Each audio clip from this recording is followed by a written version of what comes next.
बनारस की पवित्र घाटियों के बीच बसी इस प्रेम कहानी की शुरुआत होती है।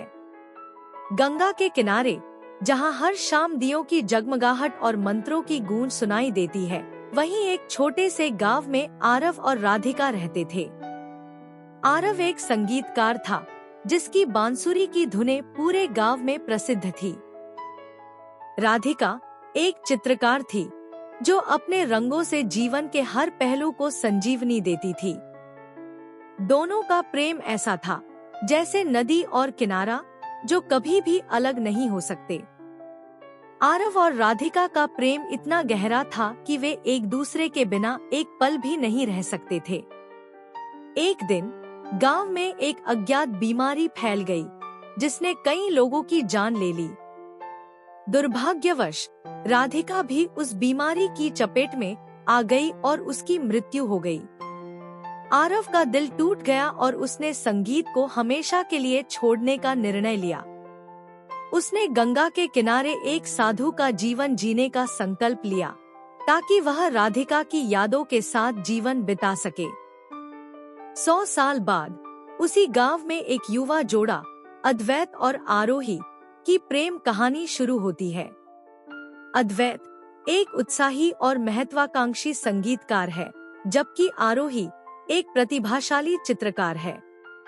दोनों की मुलाकात एक कला प्रदर्शनी में होती है और वे तुरंत एक दूसरे की ओर आकर्षित हो जाते हैं।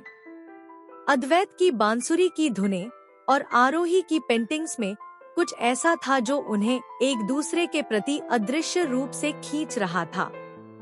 अद्वैत को सपने में हमेशा एक अज्ञात स्त्री का चेहरा दिखाई देता है, जो उसे बार बार बुलाती है।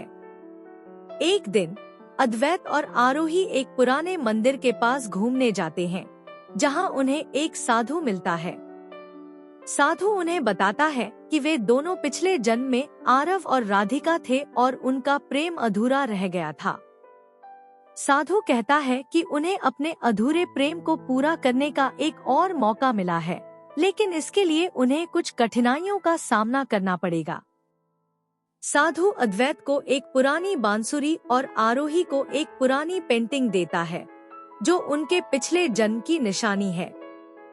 अद्वैत और आरोही को एक खतरनाक ताकत का सामना करना पड़ता है, जो उनके पुनर्मिलन को रोकना चाहती है। यह ताकत उनके पिछले जन्म के एक दुश्मन की आत्मा है, जो अपने पिछले जन्म में उनके प्रेम को बर्बाद करने में असफल रही थी। अद्वैत और आरोही को अनेक परीक्षाओं और कठिनाइयों से गुजरना पड़ता है। वे अपने प्रेम की सच्चाई और गहराई को साबित करने के लिए एक साथ लड़ते हैं।